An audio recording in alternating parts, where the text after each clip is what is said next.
ಈ ಸಮಯದಲ್ಲಿ 50% ಗುರುಗಳಿಗೆ ಮೀಸಲು. ಯಾಕಂದರೆ ಸುಪ್ರೀಂ ಕೋರ್ಟ್ ಆರ್ಡರ್ ಪ್ರಕಾರ ಮೀಸಲಾತಿ ಕೊಟ್ಟರೆ 50%ಗಿಂತ ಹೆಚ್ಚು ಕೊಡಬಾರ್ದು ಅಂತ ಹೇಳಿದ್ದಾರೆ. ಹಾಗಾಗಿ ಖಂಡಿತವಾಗಿ 90% ಕೊಟ್ಟರೂ ಕೂಡ ಒಳ್ಳೇದಾಗ್ತಾ ಇತ್ತು. ಆದರೆ 50% ಅವರಿಗೆ ಮೀಸಲಾಗಿ ಇಟ್ಟಿದ್ದೀವಿ. ಅವ್ರ ಮಾತು ಕೇಳಲಿಕ್ಕೆ ತಾವೆಲ್ಲ ಕಾತರರಾಗಿದ್ದೀರಿ.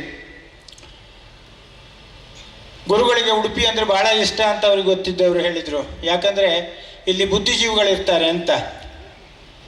ಖಂಡಿತವಾಗಿ ಹೌದು, ಬುದ್ಧಿಜೀವಿಗಳಿಗಿಂತ ಹೆಚ್ಚು ತತ್ವಜ್ಞಾನಿಗಳು ಇಂಪಾರ್ಟೆಂಟು. ತಾವೊಬ್ಬ ತತ್ವಜ್ಞಾನಿಗಳು, ನಾವೆಲ್ಲ ಬುದ್ಧಿಜೀವಿಗಳಾಗಿ ತಮ್ಮ ಶಿಷ್ಯರು ನಮ್ಮನ್ನು ಆಶೀರ್ವಾದ ಮಾಡಲಿಕ್ಕೆ ನೀವು ಬಂದಿದ್ದೀರಿ. ನಮಗೆ ಬಹಳಷ್ಟು ಸಂತೋಷ ಆಗಿದೆ ಅಂತ ಹೇಳಲಿಕ್ಕೆ ನಾನು ಇಷ್ಟಪಡ್ತೇನೆ. ಇನ್ನೂ 2 ವಿಚಾರ ಅವ್ರದ್ದು ಉಡುಪಿ ಬಗ್ಗೆ ಅವರಿಗೆ ಭಾಳ ಇಷ್ಟ ಇದೆ ಅಂತ ನಾನು ಕೇಳಿಸ್ಕೊಂಡೆ. ಒಂದಂತ ಹೇಳಿದ್ರೆ, ಅವರು ಮಾಧ್ವ ಸಂಪ್ರದಾಯದಿಂದ ಬಂದವರು. ಉಡುಪಿ ಶ್ರೀಕೃಷ್ಣ ಅವರ ಆರಾಧ್ಯ ದೇವತೆ. ಕೃಷ್ಣನ ಊರಿಗೆ ಬಂದಿದ್ದಾರೆ. ನಾವು ಅವರಿಗೆ ಅದ್ಧೂರಿಯಾಗಿ ಸ್ವಾಗತಿಸಿ ಸನ್ಮಾನವನ್ನು ಮಾಡುವವರಿದ್ದೇವೆ. ಇನ್ನೊಂದು ವಿಶೇಷ ವಿಷಯ ಅಂತ ಹೇಳಿದ್ರೆ, ಅವರಿಗೆ ಗೋಡಂಬಿ ಅಂದರೆ ಭಾಳ ಇಷ್ಟ ಅಂತೆ. ಹಾಗಾಗಿ ನಮ್ಮ ತಮ್ಮನ ಫ್ಯಾಕ್ಟ್ರಿಯಿಂದ ಒಂದು ದೊಡ್ಡ ಡಬ್ಬಿ ಗೋಡಂಬಿನೇ ತಂದಿಟ್ಟಿದ್ದೀವಿ ಅವರಿಗೆ ಸನ್ಮಾನದಲ್ಲಿ ಕೊಡಲಿಕ್ಕೆ. ಅವರು ಆಲೋಚನೆ ಮಾಡ್ಬೋದು, ಶೆಟ್ರು ಇಷ್ಟೆಲ್ಲ ನಮ್ಮ ಬಗ್ಗೆ ಹೇಗೆ ತಿಳ್ಕೊಂಡ್ರು ಅಂತ. ನಾನೇನು ತಿಳ್ಕೊಳ್ಳಿಲ್ಲ ಸರ್. ಇಲ್ಲಿ ತಮ್ಮ ಅಭಿಮಾನಿಗಳು ಬಹಳಷ್ಟು ಜನ ಇದ್ದಾರೆ. ಅವರೇ ಹೇಳ್ತಾರೆ, ಸರ್ ಈಗ ಅದು ಇಷ್ಟ, ಸರ್ ಇದು ಇಷ್ಟ ಅಂತ. ನಾವೆಲ್ಲ ತಮ್ಮ ಇಷ್ಟದ ಬಗ್ಗೆ ಹೇಳೋದಿಲ್ಲ, ಯಾಕಂದರೆ ಬೇಗ ನನ್ನ ಭಾಷಣವನ್ನು ನಾನು ಕಂಪ್ಲೀಟ್ ಮಾಡ್ತೇನೆ. ಇವತ್ತು ನಾನು ಪ್ರಾಸ್ತಾವಿಕ ಭಾಷಣದಲ್ಲಿ ಒಂದು ಸ್ವಲ್ಪ ವಾಸ್ತವಿಕ ಭಾಷಣ ಮಾಡಲಿಕ್ಕೆ ಇಷ್ಟಪಡ್ತೇನೆ. ಈ ವಾಸ್ತವವಾಗಿ ಏನು ಅಂತೇಳಿ ನಾನು ಹೇಳಿದೆ, ಭಟ್ರು ಇಲ್ಲಿ ಕರ್ಕೊಂಡು ಬಂದರು ಅಂತ. ನಾವು ಸರ್ಕಾರದೊಂದಿಗೆ ಒಡಂಬಡಿಕೆ ಮಾಡಿಕೊಂಡ್ವಿ. ಸರ್ಕಾರದಿಂದ ಜಿಒ ಸಿಕ್ತು, ಗೌರ್ಮೆಂಟ್ ಆರ್ಡರ್. ಅದ್ರ ಪ್ರಕಾರ ನಾವು ಇದರಲ್ಲಿ ಹಣ ಹೂಡಲಿಕ್ಕೆ ಶುರು ಮಾಡಿದ್ವಿ. ಬರೀ 10 ತಿಂಗಳಲ್ಲಿ ನಾವು ಈ ಬಿಲ್ಡಿಂಗನ್ನು ರೆಡಿ ಮಾಡಿ ಕೊಟ್ವಿ. ಈಗ 12 ತಿಂಗಳಿಂದ ಅದನ್ನು ಹ್ಯಾಂಡ್ ಓವರ್ ಮಾಡಲಿಕ್ಕೆ ಕಾಯ್ತಾ ಇದ್ದೀವಿ. ಯಾಕಂದರೆ ಈ ಸರ್ಕಾರಿ ವ್ಯವಸ್ಥೆಯಲ್ಲಿ ಕೆಲಸ ಮಾಡುವಾಗ ನಮಗೆ ಬಹಳ ಕಷ್ಟ ಆಗುತ್ತೆ. ನಾವು ಬಹಳಷ್ಟು ಕೆಲಸ ಮಾಡಿದ್ದೀವಿ. ನನ್ನ ಈ ಸಂಸ್ಥೆ ನಾವು ಹುಟ್ಟು ಹಾಕಿ ಸಾಧಾರಣ 17 ವರ್ಷ ಆಯಿತು. 17 ವರ್ಷದಲ್ಲಿ ಕನಿಷ್ಠ ಪಕ್ಷ ನಾವೊಂದು 50 ಕೋಟಿ ರೂಪಾಯಿಯಷ್ಟು ಹಣವನ್ನು ಸಾರ್ವಜನಿಕ ಮತ್ತು ಸಮಾಜಕ್ಕೋಸ್ಕರ ವಿನಿಯೋಗ ಮಾಡಿದ್ದೀವಿ. ಮುಖ್ಯವಾಗಿ ಶಿಕ್ಷಣಕ್ಕೆ, ಮನೆ ಕಟ್ಟಿಸ್ಲಿಕ್ಕೆ. ಕಳೆದ ವಾರ ತಾನೇ 3 ವಾರದ ಹಿಂದೆ ಕೊರಗರಿಗೆ ಹೇಳಿದರು ಸಾಹೇಬರು, ಒಂದು 14 ಮನೆ, ಸುಂದರವಾದ ಮನೆ 2 ಕೋಟಿ ರೂಪಾಯಲ್ಲಿ ಕಟ್ಟಿಸ್ಕೊಟ್ವಿ. ಪೇಜಾವರ ಸ್ವಾಮಿಯವರು ಬಂದಿದ್ದರು. ಅವ್ರು ಮೊನ್ನೆ ಒಂದು ಮಾತಲ್ಲಿ ಬೇರೆ ಏನೋ ಮಾಡುವಾಗ ಹೇಳಿದರು, ನಾವು ದುರ್ಬಲರು ಮತ್ತು ಆರ್ಥಿಕವಾಗಿ ಸಂಕಷ್ಟದಲ್ಲಿರುವವರಿಗೆ ಉಪಕಾರ ಮಾಡಿ ಅಂತ ಆದೇಶ ಮತ್ತು ನಿರ್ದೇಶನ ಮತ್ತು ಆಶೀರ್ವಾದ ಮಾಡ್ತೀವಿ ಹೊರತು ನಾವು ಸಮಾಜವನ್ನು ಬೆಳೆಸುವ ಕೆಲಸ ಮಾಡ್ತಾ ಇದ್ದೀವಿ ಅಂತ. ಅಂಥ ಒಂದು ಆಶೀರ್ವಾದ ನಮ್ಮೊಂದಿಗಿದೆ. ಹಾಗಿರುವಾಗ ಇದನ್ನು ನಾವು ಮಾಡಿದವಾಗ ಇದಕ್ಕೆ ಇವತ್ತು ಕೂಡ ನಮಗೆ ಸರಿಯಾದ ಕಂಪ್ಲೀಷನ್ ಸರ್ಟಿಫಿಕೇಟ್ ಕೊಟ್ಟಿದ್ದಾರೆ. ಯಾಕಪ್ಪ ಅಂತ ಹೇಳಿದರೆ, ನಾನು ಪ್ರಾಯಶಃ ಆಫೀಸರ್ಸಿಗೆ ಹಣ ಕೊಟ್ಟಿದ್ದರೆ ಖಂಡಿತವಾಗಿ ಇವರು ಬೇಕಾಗಿ ಕೊಡ್ತಾ ಇದ್ರಿ ಅನ್ನೋ ನನ್ನ ಭಾವನೆ. ನಾವು ಕೊಡಲಿಲ್ಲ, ಯಾಕಂದರೆ ಚಾರಿಟಿಯಲ್ಲಿ ನನ್ನ ವ್ಯವಹಾರದಲ್ಲಿ ನಾನು ಹಣ ಕೊಟ್ಟು ಕೆಲಸ ಮಾಡಿಸ್ಕೊಳ್ತೇನೆ. ಆದರೆ ಚಾರಿಟಿಯಲ್ಲಿ ಯಾರಿಗೂ 1 ಪೈಸಾ ಕೊಡೋದಿಲ್ಲ. ಹಾಗಾಗಿ 1 ವರ್ಷ ಸಮಯ ನಮ್ಮನ್ನು ಸತಾಯಿಸಿದ್ದಾರೆ ಅಧಿಕಾರಿ ವರ್ಗ. ಬಹಳ ಬೇಜಾರಾಗುತ್ತೆ. ಆಯಿತು, ಇದಕ್ಕೆ ಸಂಬಂಧಪಟ್ಟ ಸ್ಕೂಲ್ ಡೆವಲಪ್ಮೆಂಟು ಬೆಟರ್ಮೆಂಟ್ ಕಮಿಟಿಯವರು, ಏನೋ ಬೆಟರ್ಮೆಂಟ್ ಕಮಿಟಿಯೋ ನನಗೆ ಕರೆಕ್ಟಾಗಿ ಬರೋದಿಲ್ಲ ಅದು ಹೇಳಲಿಕ್ಕೆ. ಬೆಟರ್ಮೆಂಟ್ ಕಮಿಟಿ ಹೇಳ್ತಾರೆ. ಸಾಮಾನ್ಯವಾಗಿ ಏನಾಗುತ್ತೆ ಅಂತ ಹೇಳಿದ್ರೆ, ಈ ಬೆಟರ್ಮೆಂಟ್ ಕಮಿಟಿಯವರಿಗೆ ಹಣ ಕೊಟ್ಟು ಬಿಡ್ತಾರೆ ಎಲ್ಲರೂ. ಅವರಾಗಿ ಕಟ್ಸ್ಲಿಕ್ಕೆ ಬರೋದಿಲ್ಲ. ಇಲ್ಲಿ ಸಿಮೆಂಟಿಂದ ಹಿಡಿದು ಸ್ಟೀಲ್ವರೆಗೂ ನಾನೇ ಆಯ್ಕೆ ಮಾಡಿ ತಂದು ಹಾಕಿ, ನಾನು ಕಂಪ್ಲೀಷನ್ ಆಗೋಲ್ಲವರೆಗೆ 12 ಬಾರಿ ಬಂದಿದ್ದೇನೆ ಇದನ್ನ ಇನ್ಸ್ಪೆಕ್ಷನ್ ಮಾಡಲಿಕ್ಕೆ. ಆದರೆ ನಾನು ಹಾಲಾಡಿಯಲ್ಲಿ ಇಂಥದ್ದೇ ಒಂದು ಶಾಲೆಯನ್ನು ಬಹಳ ವರ್ಷದ ಹಿಂದೆ ಡೆವಲಪ್ ಮಾಡಿದ್ದೆ. ಅಲ್ಲಿ ಕೂಡ ನಮ್ಮ ತಂದೆಯವ್ರ ಹೆಸರು ಹಾಕಿದ್ದೇನೆ. ಆವಾಗ ಅಲ್ಲಿ ಒಬ್ಬರು ಟೀಚರ್ ಇದ್ದರು. ಅವ್ರ ಹೆಸರು ಒಂದು ರಾಮಚಂದ್ರ ನಾಯಕ್ ಅಂತ, ಅಂಕೋಲ್ದವರು. ಅತ್ಯುತ್ತಮ ಟೀಚರ್. ಎಷ್ಟು ಮಟ್ಟಿಗೆ ಅಂದರೆ, ಬೆಳಿಗ್ಗೆ ಈ ಕಾಂಟ್ರಾಕ್ಟರ್ ಬರೋದು ಲೇಟ್ ಆದರೆ ಪೈಪ್ ಇಟ್ಕೊಂಡು ಅವರು ಸ್ವಂತ ಕ್ಯೂರಿಂಗ್ ಮಾಡ್ತಾಯಿದ್ರು. ನಮಗೆ ಈ ಸರ್ಕಾರಿ ವ್ಯವಸ್ಥೆ ಬಗ್ಗೆ ಗೊತ್ತೇ ಇಲ್ಲ. ಇದಕ್ಕೆ ಸರ್ಟಿಫಿಕೇಟ್ ಆಗಬೇಕು, ಅದಾಗಬೇಕು, ಇದಾಗಬೇಕು. ನಾವು ಕರೆಕ್ಟಾಗಿ ಮಾಡಿದರೆ ಆಯಿತು ಅಂತ ನಾವು ಮಾಡಿಕೊಟ್ವಿ. ಅವರು ಸಂಪೂರ್ಣ ಜವಾಬ್ದಾರಿಯನ್ನು ಅವರು ತಗೊಂಡು ಸರ್ಟಿಫಿಕೇಷನ್ನಿಂದ ಹಿಡಿದು, ಗೌರ್ಮೆಂಟ್ ಆರ್ಡರಿಂದ ಹಿಡಿದು, ನಂತರ PW ಸರ್ಟಿಫಿಕೇಷನ್ನಿಂದ ಹಿಡಿದು ಎಲ್ಲವನ್ನೂ ಅವ್ರು ಮಾಡಿಸಿಕೊಟ್ಟದ್ರಿಂದ ಈ ವ್ಯವಸ್ಥೆ ಬಗ್ಗೆ ನನಗೆ ಗೊತ್ತಾಗಿರಲಿಲ್ಲ. ನಮಗೆ ನಿಜವಾಗಿ ಈ ಒಂದು ವ್ಯವಸ್ಥೆ ನೋಡಿ ನಿಜವಾಗಿ ಬೇಜಾರಾಗತ್ತೆ. ಒಬ್ಬ ಮನುಷ್ಯ ಹೇಳ್ತಾನೆ, ಈ ಸ್ಕೂಲಿಗೆ ಸಂಬಂಧಪಟ್ಟವನು, ನೀವು ಸ್ಟೀಲ್ ಹಾಕಿದ್ದು ಎಷ್ಟು ಹಾಕಿದ್ದೀರಿ ಅಂತ ನಮಗೆ ಹೇಗೆ ಗೊತ್ತು, ನೀವು ಸಿಮೆಂಟ್ ಹಾಕಿದ್ದೀರಿ ಅಂತ ಹೇಗೆ ಗೊತ್ತು, ಅಯ್ಯಪ್ಪ ನಿನ್ನ ಕೆಲಸ ಅದು ನೋಡೋದು. ನೋಡಬೇಕಾದ್ರೆ ಬೇಕಾದಷ್ಟು ಟೆಕ್ನಾಲಜಿ ಇಂಪ್ರೂವ್ ಆಗಿದೆ. ಇವಾಗ ಯು ವಿ ಇದೆ, ಎಕ್ಸ್ರೇ ಇದೆ, ಅಲ್ಟ್ರಾಸೌಂಡ್ ಇದೆ. ಮಾಡಿ ಅದರಲ್ಲಿ ನೀವು ಸ್ವಲ್ಪ ಪೈಸಾ ಖರ್ಚು ಮಾಡ್ರಲ್ಲ, ನೋಡು ಹಾಕಿದ್ದೀವಿ ಇಲ್ವ ಅಂತ. ನಾನು ನನ್ನ ಸ್ವಂತ ಕಣ್ಣಿನಿಂದ ನೋಡಿದ್ದೇನೆ. ಇನ್ನೊಂದು ವಾಸ್ತವಿಕ ವಿಚಾರ ಅಂತ ಹೇಳಿದ್ರೆ, ಯಾವ ದಿನ ಈ ಸ್ಕೂಲನ್ನು ನಾವು ಕಟ್ಟಲಿಕ್ಕೆ ಶುರು ಮಾಡಿದ್ವಿ ಆ ದಿನದಿಂದ ಈ ಫ್ಯಾಕ್ಟ್ರಿ ಆಫ್ ಸೋಷಿಯಲ್ ಮೀಡಿಯಾ, ಶೆಟ್ರು ಈ ಜಮೀನು ಒಳಗಾಕಿದ್ರು. ಕನಿಷ್ಠ ಪಕ್ಷ ಈ ಜಮೀನು 200 ಕೋಟಿ ಜಮೀನು, ನಾವು 3 ಕೋಟಿ ಹಾಕಿ 200 ಕೋಟಿ ಜಮೀನು ಒಳಗೆ ಹಾಕ್ಲಿಕ್ಕಾಗತ್ತೆ? ನಮ್ಮ ಸರ್ಕಾರಿ ವಿಧಾನದಲ್ಲಿ ಒಂದು ಪ್ರೊವಿಷನ್ ಇದೆ. ಯಾಕಂದರೆ ನಾವು ಇಂತಿಷ್ಟು ಇನ್ವೆಸ್ಟ್ ಮಾಡಿದರೆ ನಿಮಗೆ ಇಷ್ಟವಾದ ಹೆಸರನ್ನು ಇಡ್ಬೋದು ಅಂತ. ಆ ಹೆಸರನ್ನು ಮಾತ್ರ ಇಟ್ಟಿದ್ದೀವಿ ಹೊರತು ಇದರಲ್ಲಿ ನಮ್ಗೆ ಏನೂ ಇಲ್ಲ. ನಾನೀಗ ನಾಳೆನಿಂದ ಇಲ್ಲಿ ನೀವು ಬರೋದು ಬೇಡ ಅಂತ ಹೇಳಿದ್ರೆ ನಾನು ಬರೋದಿಲ್ಲ. ಇನ್ನು ಕೆಲವರಿಗೆ ಹೆಸರು ಬದಲು ಮಾಡೋದರಲ್ಲಿ ವಿರೋಧ ಇದೆ ಅಂತೆ. ಅಲ್ಲಿ ಇಲ್ಲಿ ಎಲ್ಲ ಕಂಪ್ಲೇಂಟ್ ಮಾಡ್ತಾ ಹೋಗ್ತಾ ಇದ್ದಾರೆ. ನಾನು ಅವರಿಗೆ ಹೇಳ್ತೇನೆ, ನೀವು ಯಾರಿಗೂ ಕಂಪ್ಲೇಂಟ್ ಮಾಡೋದು ಬೇಡ. ನಿಮಗೆ ಸಮಸ್ಯೆ ಇದ್ದರೆ ನನಗೆ ಕಂಪ್ಲೇಂಟ್ ಮಾಡಿ, ನಾನು ಸರ್ಕಾರದೊಂದಿಗೆ ಹೆಸರನ್ನು ತೆಗಿಲಿಕ್ಕೆ ನಾನೇ ಶಿಫಾರಸು ಮಾಡ್ತೇನೆ. ನಮಗೆ ಹೆಸರಿಂದೇನು ಆಗಲಿಕ್ಕಿಲ್ಲ. ನಾವು ಒಳ್ಳೆ ಕೆಲಸ ಮಾಡಲಿಕ್ಕೆ ಮಾತ್ರ ಬಂದವರು ಹೊರತು ನಾವು ಈ ಶಾಲೆಯನ್ನು ಒಳಗೆ ಹಾಕಲಿಕ್ಕೆ, ಅಥವಾ ಇದು ಸರ್ಕಾರದ ಶಾಲೆ. ಒಂದು ಕನಿಷ್ಠ ಪಕ್ಷ 2-3 ಡಜನ್ ಜನರು ನನಗೆ ಫೋನ್ ಮಾಡಿದ್ರು, ಸರ್ ನೀವು ಫೀಸ್ ಎಷ್ಟು ಮಾಡ್ತಾ ಇದ್ದೀರಿ? ನಾವು ಆಟೋ ಡ್ರೈವರು, ನಾವು ಕಾರ್ಪೆಂಟ್ರು, ನಮ್ಗೆ ಹೆಚ್ಚು ಫೀಸ್ ಕೊಡ್ಲಿಕ್ಕೆ ಆಗೋದಿಲ್ಲ, ನಮ್ಮ ಮಕ್ಕಳ ಅವಸ್ಥೆ ಏನಾಗುತ್ತೆ ಅಂತ.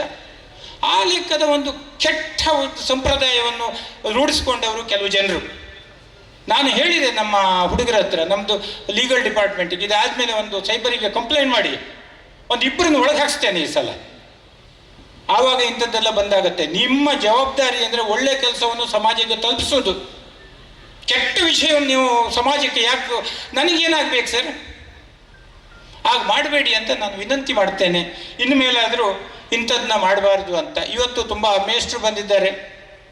ನಮ್ಮ ತಂದೆಯವರು ಕೂಡ ಮೇಷ್ಟ್ರು. ನಮಗೆ ಟೀಚರ್ಸ್ ಮೇಲೆ ಅಪಾರವಾದ ಗೌರವ ಮತ್ತು ಪ್ರೀತಿ.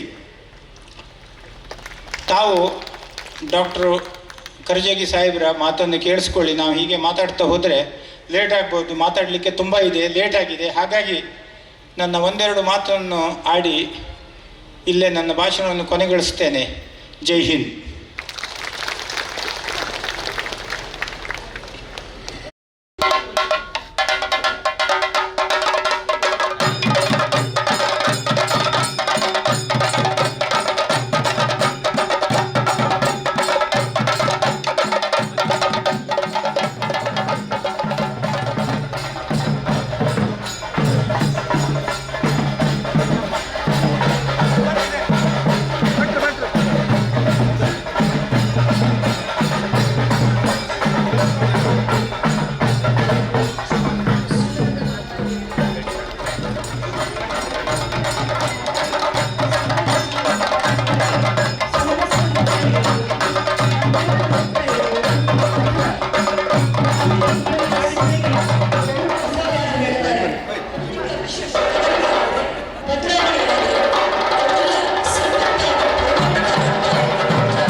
ಆಗಮಿಸಿದ ಸಮಯ ಸಭಾಧ್ಯಕ್ಷರು ಹಾಗೂ ಅಭ್ಯಾಗತರಲ್ಲಿ ವಿನಂತಿಸಿಕೊಳ್ಳುತ್ತಿದ್ದಾರೆ.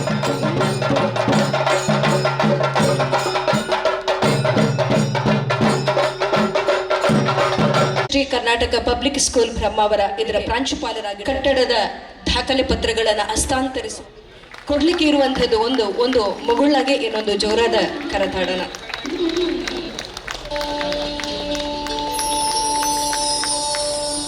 ಸಾವಿರಾರು ಪ್ರತಿಭೆಗಳನ್ನ ಸಮಾಜಕ್ಕೆ ಕೊಡುವಂತಹ ಸಂಸ್ಥೆಯವರು ಮಾನ್ಯ ಶ್ರೀಯುತ ಕೆ ರಘುಪತಿ ಬದಲಾಯಿಸುತ್ತಂತೆ.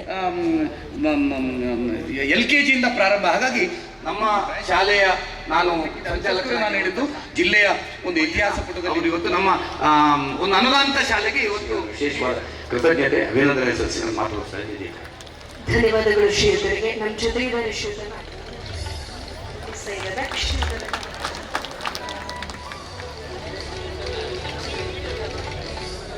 ಕೃಷ್ಣ.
ನೋಡಿದೆ ಗೋಡಂಬಿ ಬಹಳ ಇಷ್ಟ ನನಗೆ ಅಂತ. ಅದು ಯಾರು ಹೇಳಿದ್ರೋ ಗೊತ್ತಿಲ್ಲಪ್ಪ. ನಂದು ವೃಷಭ ರಾಶಿ. ವೃಷಭ ರಾಶಿ ಅಂದ್ರೇನು? ದನ. ಹುಲ್ ತಿಂದೆ ಸಂತೋಷ ಪಡುವಂಥ ಜೀವ.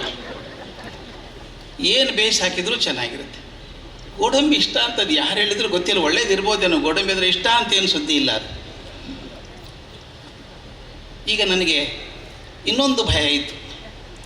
ನನಗೆ ಸ್ವಲ್ಪ ತೊಂದರೆ ಆಗಿತ್ತು, ಬೆನ್ನಿಗೆ ಪೆಟ್ಟಾಗಿ ತುಂಬ ತೊಂದರೆ ಆಗಿತ್ತು. ಇವತ್ತೇ ಮೊದಲೇ ಸಲ ಮನೆ ಬಿಟ್ಟು ಹೊರಗೆ ಬಂದದ್ದು ನಾನು. ಈಗ ಬರೋಕ್ಕಾಗಲ್ಲ ಅಂತ ಹೇಳಿದ್ದೆ. ಆಗ ನಮ್ಮ ವಿಶ್ವನಾಥ್ ಅವರು ನನ್ನ ಮೆಸೇಜ್ ಕಳಿಸಿದರು. ನಾನು ನಮ್ಮ ಅಧ್ಯಕ್ಷರ ಹತ್ರ ಮಾತಾಡಿದ್ದೀನಿ, ಎಚ್ ಎಸ್ ಶೆಟ್ಟಿಯವ್ರ ಹತ್ರ ಮಾತಾಡಿದ್ದೀವಿ, ನಿಮ್ಮನ್ನು ಹೆಲಿಕಾಪ್ಟರ್ನಾದರೂ ಹಚ್ಕೊಂಡು ಬರ್ತೀವಿ ಅಂದರು. ನನಗೆ ಅದು ಇನ್ನೂ ಭಯ. ಕೆಲವು ಡಿಪಾರ್ಟ್ಮೆಂಟಲ್ಲಿ ಹೆಲಿಕಾಪ್ಟರ್ ಹಚ್ಸೋದು ಅಂದರೆ ಬೇರೆ ಅರ್ಥ ಇರುತ್ತೆ. ನಾನು ಬೇಡಪ್ಪ, ನಾನು ಬರ್ತೀನಿ, ಹೀಗೆ ಬರ್ತೀನಿ ಅಂತ ಹೇಳಿ ಬಂದದ್ದು ತುಂಬ ಸಂತೋಷ ಆಯಿತು. ನಾನು ಸಾಕಷ್ಟು ಸಲ ದಕ್ಷಿಣ ಕನ್ನಡಕ್ಕೆ ಬಂದಿದ್ದೇನೆ, ಬೇಕಾದಷ್ಟು ಸಲ ಬಂದಿದ್ದೇನೆ. ಪ್ರತಿ ಸಲ ತುಂಬ ತೃಪ್ತಿಯಿಂದ ವಾಪಸ್ ಹೋಗಿದ್ದೇನೆ. ಯಾಕಂದರೆ ಇಲ್ಲಿ ಶಿಸ್ತು ನನಗೆ ಭಾಳ ಇಷ್ಟ. ಶಿಸ್ತು ಮತ್ತು ಇಲ್ಲಿ ಕೇಳ್ಕೊಳ್ಳುವಂಥ ರೀತಿ ಇದೆಯಲ್ಲ, ಸಮಯ ಪ್ರಜ್ಞೆ, ಇದೆಲ್ಲ ತುಂಬ ಚೆನ್ನಾಗಿರುತ್ತೆ. ನಾನು ಇಷ್ಟ ಆಗುತ್ತೆ. ಬೇರೆ ಕಡೆ ಹೋದಾಗ ನಾನು ಈ ಮಾತನ್ನು ಹೇಳ್ತೇನೆ. ಒಂದು ತಮಾಷೆ ಹೇಳ್ಬಿಡ್ತೇನೆ. ಬೀದರ್ ಜಿಲ್ಲೆಯಲ್ಲಿ ಔರಾದ್ ಅಂತ ಒಂದು ತಾಲೂಕಿದೆ, ತುದಿ, ಮಹಾರಾಷ್ಟ್ರದ ಬಾರ್ಡರ್ ಅದು. ಅಲ್ಲಿ ನಾನು ಮಕ್ಕಳಿಗೆ ಮಾತಾಡೋಕ್ಕೆ ಹೋಗಿದ್ದೆ. SSLC ಮಕ್ಕಳಿದ್ರು, ಸುಮಾರು ಒಂದು 2,000 ಜನ ಮಕ್ಕಳು. ಒಬ್ಬ ಹುಡುಗಿ ಎದ್ದಿನ ಪ್ರಶ್ನೆ ಕೇಳಿದ್ಲು, ಸರ್ ನಮಗೂ ಉಡುಪಿಯವ್ರಿಗೆ ಏನಾದರೂ ವ್ಯತ್ಯಾಸ ಇದೆಯಾ ಸರ್ ಅಂತ ಕೇಳಿದ್ರು. ಯಾಕಮ್ಮ ಹಂಗೆ ಕೇಳ್ತೀಯ ಅಂದೆ. ಅವ್ರು ಯಾವಾಗಲೂ SSLC ರಿಸಲ್ಟಲ್ಲಿ ನಂಬರ್ 1, 2ನೇ ಇರ್ತಾರೆ, ನಾವು ಯಾವಾಗಲೂ ಕಡೆಗೆ ಇರ್ತೀವಲ್ಲ ಸರ್, ನಮಗೆ ಕಲಿಯೋಕ್ಕೆ ಬರಲ್ವಾ ಅಥವಾ ಮೇಸ್ಟ್ರಿಗೆ ಕಲಿಸೋಕೆ ಬರಲ್ವಾ ಅಂತ ಕೇಳಿದ್ವಿ. ಪ್ರಶ್ನೆ ಚೆನ್ನಾಗಿತ್ತು. ನಾವೇ ದಡ್ರಿದ್ದೀವ ಅಥವಾ ಮೇಸ್ಟ್ರಿಗೆ ಕಲಿಸೋಕೆ ಬರಲ್ವಾ ಅಂತ. ನಾವು ಉತ್ತರ ಹೇಳೋದು ಕಷ್ಟ ಆಯಿತು. ನೀವಂತೂ ದಡ್ರಲ್ಲಮ್ಮ ಅಂತ ಅಷ್ಟೇ ಹೇಳಿದ್ವಿ. ಉಳಿದದ್ದನ್ನು ಅರ್ಥ ಮಾಡ್ಕೋಬೇಕು. ಯಾಕೆ ಈ ಮಾತನ್ನು ಹೇಳಿದೆ ಅಂದರೆ, ಈ ಗ್ರಾಮಾಂತರ ಪ್ರದೇಶದಲ್ಲಿ ಮಕ್ಕಳಿಗೆ ಕಲಿಯೋ ಹಸಿವು ಜಾಸ್ತಿ ಇದೆ. ಪಟ್ಟಣದಲ್ಲಿ ಅದು ಸಿಗೋಲ್ಲ. ಎಷ್ಟೋ ಸಲ ನಾನು ಕಲ್ಲಮ್ಮ ಅವ್ರಿಗೆ ಹೇಳ್ತಿದ್ದೆ, ಬನ್ನಿ ಅಂದರೆ, no don't call me to cities, I say call me to small places, I'll come. ಸಣ್ಣ ಊರಿಗೆ ಕರೆದ್ರೆ ಬರ್ತೀನಿ, ದೊಡ್ಡವರಿಗೆ ಬರಲ್ಲ ಅನ್ನೋರು. ಅವ್ರಿಗೆ ಗೊತ್ತದು, ಹಸಿವಿದೆ, ನೆಲ ಒಣಗಿದೆ, ನೀರು ಹಾಕಿದರೆ ಹಿಡ್ಕೊಳ್ಳುತ್ತೆ, ಜೀವದ್ರವ್ಯ ಇದೆ ಅಲ್ಲಿ ಒಳಗೆ. ಅಂಥ ಬ್ರಹ್ಮಾವರಕ್ಕೆ ನಾನು ಇವತ್ತು ಬಂದಿದ್ದೇನೆ. ತುಂಬ ಸಂತೋಷ ಪಟ್ಟಿದ್ದೇನೆ. ಇಷ್ಟೊಂದು ಜನ ಮಕ್ಕಳು. ನನಗಿದು ನೋಡಿದಾಗ ನಮ್ಮ ಗುಂಡಪ್ಪನವ್ರು ನೆನಪಾಯಿತು. ಹೊಸ ಚಿಗುರು, ಹಳೆ ಬೇರು ಎರಡೂ ಕೂಡಿದೆ. ಹೊಸ ಚಿಗುರು ಕಾಣಿಸ್ತಾ ಇದೆ, ಹೊಸ ಕಟ್ಟಡ, ಹಳೆ ಬೇರು ಇಲ್ಲಿದೆ. ಆ ಬೇರಿನ ಮೇಲೇ ಚಿಗುರು ಬಂದದ್ದು. ನಾನು ಎಚ್ ಎಸ್ ಶೆಟ್ಟಿಯವ್ರಿಗೆ ಹೇಳಬೇಕಾದದ್ದು, ದೊಡ್ಡ ಸಾರ್ಥಕ ಕೆಲಸ ಮಾಡಿದ್ದೀರಿ ನೀವು ಅಂತ. ಅವ್ರ ತಂದೆಯವರ ಹೆಸರಿಟ್ಟಿದ್ದಾರೆ. ಅವ್ರ ತಂದೆಯವರು ಶಿಕ್ಷಕರಾಗಿದ್ದರು ಅಂತ ಹೇಳಿದರು. ಒಬ್ಬ ಮಗ ತಂದೆಗೆ ಏನು ಮಾಡಬಹುದು ಅನ್ನೋದನ್ನು ಮಾಡಿ ತೋರಿಸಿದ್ದೀರಿ ಅಂತ. ತಂದೆ ಹೆಸರನ್ನು ಶಾಶ್ವತ ಮಾಡುವಂಥ ಕೆಲಸ ಮಾಡಿದ್ದೀರಿ, ದೊಡ್ಡ ಕೆಲಸ. ಯಾವಾಗಲೂ ಪಿತೃ ಋಣ ಅಂತ ಇದ್ದೆ ನಮ್ಮದು. ತಂದೆ ಋಣವನ್ನು ತೀರಿಸಬೇಕು, ತಂದೆ ತಾಯಿ ಋಣ ತೀರಿಸಬೇಕು ಅಂತಿದೆ. ಹೇಗೆ ತೀರಿಸೋದು? ಬೇಕಾದಷ್ಟು ಹಾದಿಗಳಿದ್ದಾವೆ. ಆದರೆ ಒಂದು ಹಾದಿ, ಇಲ್ಲಿ ಕಲಿತಂಥ ಮಕ್ಕಳಿಗೆ ಓದೋದಕ್ಕೊಂದು ಅವಕಾಶ ಮಾಡಿಕೊಟ್ಟು. ಎಷ್ಟು ವರ್ಷ ಬರುತ್ತೋ ಗೊತ್ತಿಲ್ಲ, ಎಷ್ಟು ವರ್ಷ ಇರ್ತಾ ಇದ್ದು. ನನಗನ್ಸೋ ಮಟ್ಟಿಗೆ ಇಲ್ಲಿ ಕಲಿತಂಥ ಮಗು ಯಾಕೆ ಭಾರತದ ರಾಷ್ಟ್ರಪತಿ ಆಗಬಾರದು? ರಾಮೇಶ್ವರಂದಲ್ಲಿ ಕಲಿತಂಥ ಹುಡುಗ ಭಾರತದ ರಾಷ್ಟ್ರಪತಿ ಆಗೋದಾದರೆ, ಯಾವುದೋ ಪಂಜಾಬದ ಹಳ್ಳಿಯಲ್ಲಿ ಓದಿದಂಥ ಹುಡುಗ ಭಾರತದ ಪ್ರಧಾನಮಂತ್ರಿ ಮನಮೋಹನ್ ಸಿಂಗ್ ಆಗೋದಾದರೆ, ಕೇರಳದ ಒಂದು ಅತ್ಯಂತ ದಲಿತ ಕುಟುಂಬದಲ್ಲಿ ಒದ್ದಾಡಿಕೊಂಡು ಕಲಿತಂಥ KR ನಾರಾಯಣನ್ ಭಾರತದ ರಾಷ್ಟ್ರಪತಿ ಆಗೋದಾದರೆ, ಪ್ಲ್ಯಾಟ್ಫಾರ್ಮ್ ಮೇಲೆ ಚಹಾ ಮಾರ್ತಿದ್ದು ಅಂತ ಹುಡುಗ ಭಾರತದ ಪ್ರಧಾನಮಂತ್ರಿ ಆಗೋದಾದರೆ, ಬ್ರಹ್ಮಾವರದ ಹುಡುಗಿ ಯಾಕೆ ಆಗಬಾರ್ದು ರಾಷ್ಟ್ರಪತಿ ಆಗಲಿ ಅಂತ ಹಾರೈಸಬೇಕು. ಯಾಕೆ ಈ ಮಾತನ್ನು ಹೇಳ್ತಿದ್ದೀನಂದರೆ, ಎಚ್ ಎಸ್ ಶೆಟ್ಟಿಯವರು ಮಾಡಿದಂಥ ಕೆಲಸ ಬರೀ ಬಿಲ್ಡಿಂಗ್ ಕಟ್ಟೋದಲ್ಲ, ಒಂದು ಶಿಕ್ಷಣಕ್ಕೆ ಪೂರಕವಾದಂಥ ವಾತಾವರಣ ಕಟ್ಟಿಕೊಟ್ಟಿದ್ದಾರೆ. ಒಳಗಡೆ ಹೋಗಿ ಬಂದು ನಾನು ಕಟ್ಟಡ ನೋಡೋದಕ್ಕೆ, ಅದು ಯಾವುದೇ ಪ್ರೈವೇಟ್ ಶಾಲೆಗಿಂತ ಕಮ್ಮಿ ಆಗಿಲ್ಲ, ಯಾವ ದೃಷ್ಟಿಯಿಂದನೂ ಕಮ್ಮಿ ಆಗಿಲ್ಲ. ಅಷ್ಟು ಚೆನ್ನಾಗಿರೋ ಕಟ್ಟಡ ಇದೆ. ವಾತಾವರಣ ಬಹಳ ಮುಖ್ಯ ಕಲಿಯೋದಕ್ಕೆ. ಕಲ್ಪನೆ ಮಾಡಿಕೊಳ್ಳಿ, ನೀವೊಂದು ಯಾವುದೋ ಧ್ಯಾನ ಮಂದಿರದಲ್ಲಿ ಕೂತಿದ್ದೀರಿ, ಎಲ್ಲ ಶಾಂತವಾಗಿದೆ, ಚೊಕ್ಕಟವಾಗಿದೆ ಜಾಗ, ಎಲ್ಲರೂ ಧ್ಯಾನ ಮಾಡ್ತಿದ್ದಾರೆ. ಆಗ ನಿಮಗೆ ಕೆಮ್ಮು ಬಂದರೆ ಏನು ಮಾಡ್ತೀರಿ? ತಡ್ಕೋತೀರಿ, ಕೆಮ್ಮಲ್ಲ. ತೀರಾ ತಡ್ಕೊಳ್ಳೋಕ್ಕಾಗಲ್ಲ ಅಂದರೆ ಹೊರಗಡೆ ಹೋಗಿ ಕೆಮ್ಮು ಬರ್ತೀರಿ. ಯಾಕೆ? ಆ ಕಟ್ಟಡದ ಶಾಂತ ವಾತಾವರಣನ ಡಿಸ್ಟರ್ಬ್ ಮಾಡೋಕ್ಕೆ ಮನಸ್ಸು ಬರಲ್ಲ ನಿಮಗೆ ಅವಾಗ. ಆದರೆ ಅದೇ ಮನುಷ್ಯ ಬಸ್ ಸ್ಟ್ಯಾಂಡ್ ಪಕ್ಕ ನಿಂತ್ಕೊಂಡಿರ್ತಾನೆ, ಬಾಳೆಹಣ್ಣು ತಿಂದು ಸಿಪ್ಪೆ ಅಲ್ಲೇ ಬಿಸಾಕ್ತಾನೆ, ಯಾಕೆ ಇನ್ನೊಂದು 100 ಬಿದ್ದಿದ್ದೀವಲ್ಲ ಅಲ್ಲಿ. ಅಂದರೆ ಹೇಗೆ ವಾತಾವರಣ ಪ್ರೇರಣೆ ಕೊಡ್ತದೆ ಅಂತ. ಶಾಂತವಾದ ಶುದ್ಧವಾದ ವಾತಾವರಣ ಶಾಂತತೆಯನ್ನೇ ಕೊಡುತ್ತದೆ, ಕಲುಷಿತವಾದ ವಾತಾವರಣ ಕಲುಷಿತವಾದ ಬಿಹೇವಿಯರನ್ನೇ ಕಳಿಸ್ಕೊಡುತ್ತದೆ. ಆದ್ದರಿಂದ ತಾವು ಒಂದು ಕಟ್ಟಡ ಕಟ್ಟಿ ಮಕ್ಕಳಿಗೆ ಕಲಿಯೋ ವಾತಾವರಣವನ್ನು ಕಟ್ಟಿಕೊಟ್ಟಿದ್ದೀರಿ ಅಂತ. ಅವ್ರು ಮಾತಾಡುವಾಗ ಒಂಚೂರು ಬೇಸರ ಕಾಣಿಸ್ತು, ಜನ ಹೀಗೆ ಮಾತಾಡ್ತಾರೆ ಅಂತ. ನಾನು ಹೇಳಿದೆ, ದಯವಿಟ್ಟು ರಘುಪತಿ ಭಟ್ರು ಕರೆಕ್ಟಾಗಿ ಹೇಳಿದರು, ಬೇಜಾರು ಮಾಡ್ಕೋಬಾರ್ದು. ಕಲ್ಲು ಹೊಡೆಯೋದು ಯಾರಿಗೆ ಸ್ವಾಮಿ?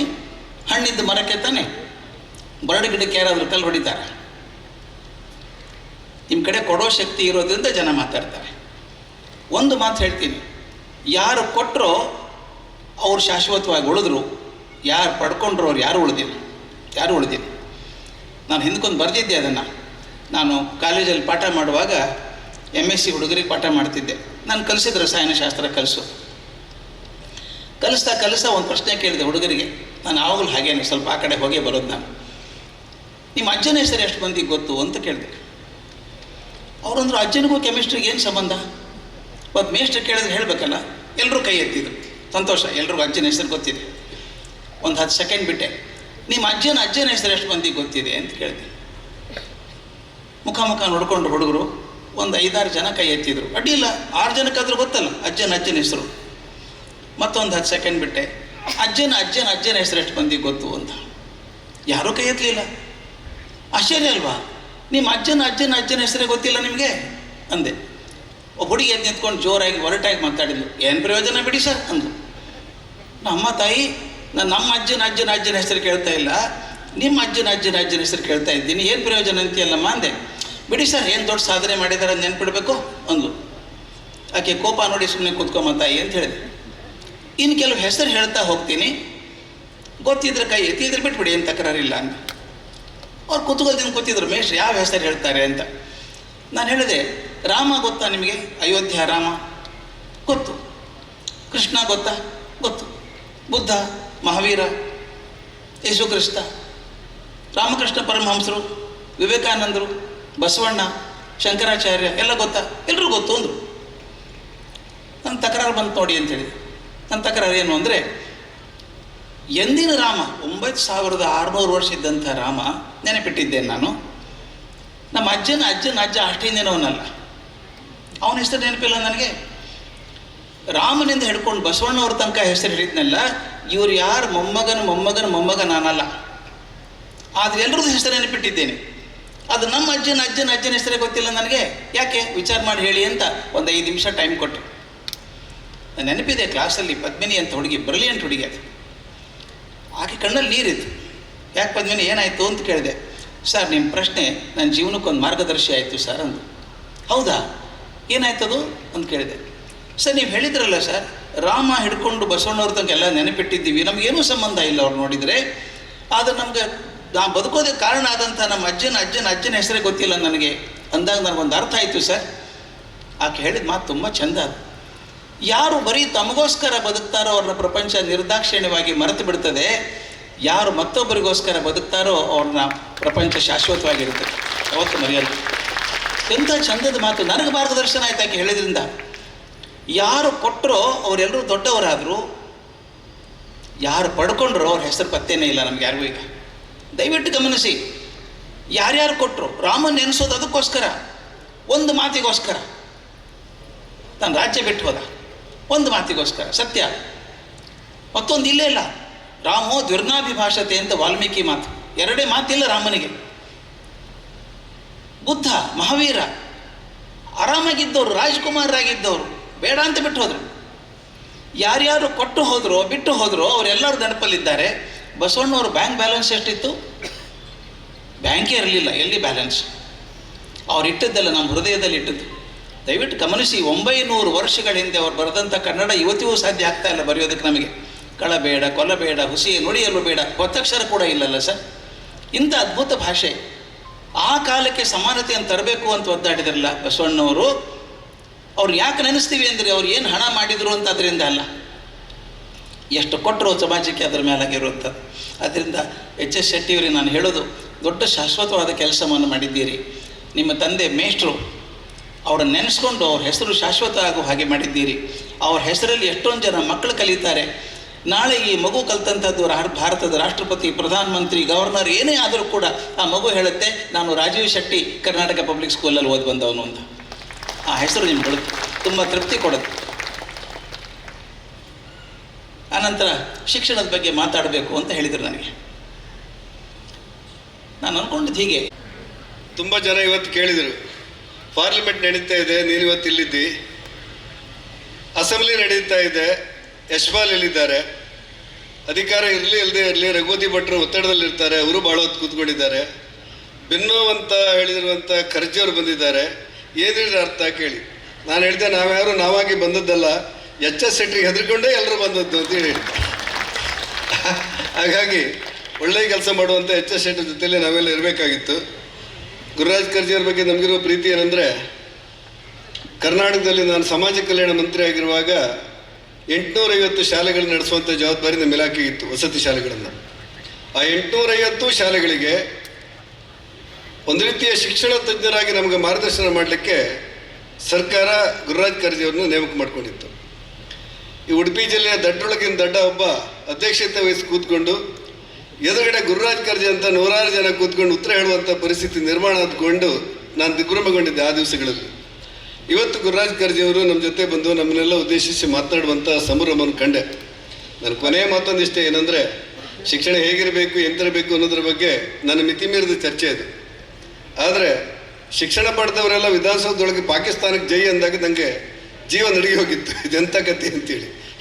ನನಗಿಂತ, ನನ್ನ ದೇಶಕ್ಕಿಂತ, ನನ್ನ ಜಾತಿಗಿಂತ, ನನ್ನ ಧರ್ಮಕ್ಕಿಂತ ನನ್ನ ದೇಶ ಮೊದಲು, ನನ್ನ ಜಾತಿಗಿಂತ, ನನ್ನ ಧರ್ಮಕ್ಕಿಂತ, ನನ್ನ ಬದುಕಿಗಿಂತ ನನ್ನ ದೇಶ ಮೊದಲು ಅಂತ ಹೇಳಬೇಕಾದಂಥ ರಾಷ್ಟ್ರಪ್ರೇಮಿಗಳ ನಿರ್ಮಾಣ ಆಗಿರಬೇಕಾದಂಥ ನೆಲದಲ್ಲಿ ವಿಧಾನಸೌಧದೊಳಗೆ ನಾನು ಪ್ರತಿಪಕ್ಷ ನಾಯಕ ಆಗಿದ್ದೆ. ವಿಧಾನಸೌಧದೊಳಗೆ ಪಾಕಿಸ್ತಾನಕ್ಕೆ ಜೈ ಅಂತೇಳಿ ಕೂಗಿದಾಗ ನನಗೆ ದಿಗ್ಭ್ರಮೆ ಆಗಿತ್ತು. ಆ ಕೂಗಿದವ್ರ ಬಗ್ಗೆ ಅಲ್ಲ, ಅವ್ರಿಗೆ ಶಿಕ್ಷಣ ಕೊಟ್ಟವ್ರ ಬಗ್ಗೆ. ಅದರರ್ಥ ಅವ್ರ ಮೇಲ್ಸೊಂದು ದೂರ್ತೇನೆ ಅಂತ ಅಲ್ಲ, ನಾನು ಎಲ್ಲೋ ಎಡವಟ್ಟಾಗಿದೆ ಅನ್ನೋದು ಸತ್ಯ. ಇಂಥವುದರ ನಡುವೆ ರಾಷ್ಟ್ರಪ್ರೇಮಿಗಳನ್ನು ನಿರ್ಮಾಣ ಮಾಡಿ ಅಂತ ಹೇಳಿ ಇವತ್ತು ಗುರುರಾಜ್ ಕರ್ಜಿ ಹೇಳಿ ನೋಡಿದ್ದು ನನಗೆ ಕೇಳಿದ ಅತ್ಯಂತ ಭಾವುಕನಾಗಿದ್ದೆ. ಮತ್ತು ಈ ಶಾಲೆ ಯಾರು ಬರುವ ಶಾಲೆ ಅಂತ ಹೇಳಿದರೆ IPS IPS ಮಕ್ಕಳು ಬರುವ ಶಾಲೆ ಅಲ್ಲ. ಈ ಶಾಲೆ ಈ ಉಡುಪಿ ಜಿಲ್ಲೆಯಲ್ಲಿರುವಂಥ ಕಡು ಬಡವರ ಮಕ್ಕಳು ಬರುವಂಥ ಶಾಲೆ. ಇಂಥ ಶಾಲೆಗೆ 3 ಕೋಟಿ ರೂಪಾಯಿಯಲ್ಲಿ ಇಷ್ಟು ಒಂದು ನವೀಕರಣ ಮಾಡಿ ಒಂದು ಸುಂದರವಾದಂಥ ಕಟ್ಟಡ ಮಾಡಿ ಕೊಟ್ಟದಕ್ಕೋಸ್ಕರ ನಾನು ಎಚ್ ಎಸ್ ಶೆಟ್ಟರಿಗೆ ಸಮಸ್ತ ಬಡವರ ಪರವಾಗಿ ಧನ್ಯವಾದಗಳನ್ನು, ಅಭಿನಂದನೆಗಳನ್ನು ಸಲ್ಲಿಸಬೇಕು. ಜನತಂತ್ರ ವ್ಯವಸ್ಥೆಗಳಲ್ಲಿ ಟೀಕೆಗಳು, ಟಿಪ್ಪಣಿಗಳು, ಆರೋಪಗಳು, ಪ್ರತ್ಯಾರೋಪಗಳು ಇದೆಲ್ಲ ಬರುತ್ತೆ. ಒಳ್ಳೆಯ ಕೆಲಸಗಳು ಅದನ್ನೆಲ್ಲ ನಿಭಾಯಿಸುತ್ತೆ ಅನ್ನುವಂಥ ಮಾತಿದೆ. ಆ ಕಾರಣಕ್ಕೆ ಈ ಶಾಲೆಗೆ ಒಂದು ಶಕ್ತಿ ಕೊಟ್ಟಂಥ ಎಚ್ ಎಸ್ ಶೆಟ್ಟರಿಗೆ ವಿಶೇಷವಾದಂಥ ಅಭಿನಂದನೆಗಳನ್ನು ಹೇಳಿ, ವೇದಿಕೆಯಲ್ಲಿ ಹಿಂದೆ ಇದಕ್ಕೆ ಅವಕಾಶ ಮಾಡಿಕೊಟ್ಟಂಥ ರಘುಪತಿ ಭಟ್ರು, ಮುಂದೆ ಶಾಲೆಯನ್ನು ಮುನ್ನಡೆಸಬಲ್ಲಂಥ ಮಾನ್ಯ ಶಾಸಕರಾದ ಯಶ್ಪಾಲ್ ಸೋಂಡ್ರು, ವೇದಿಕೆಯಲ್ಲಿರುವಂಥ ಎಲ್ಲ ಗಣ್ಯರಿಗೆ, ವಿಶೇಷವಾಗಿ ಇವತ್ತು ನಮ್ಮನ್ನೆಲ್ಲ ಬಂದು ಮಾತನಾಡಿದಂಥ ಗುರುರಾಜ್ ಕರ್ಜಿ ಅವರಿಗೆ ಅಭಿನಂದನೆ ಹೇಳಿ ಈ ಕಾರ್ಯಕ್ರಮಕ್ಕೆ ಶುಭ ಹಾರೈಸ್ತೇನೆ. ನಮಸ್ಕಾರ, ಧನ್ಯವಾದ.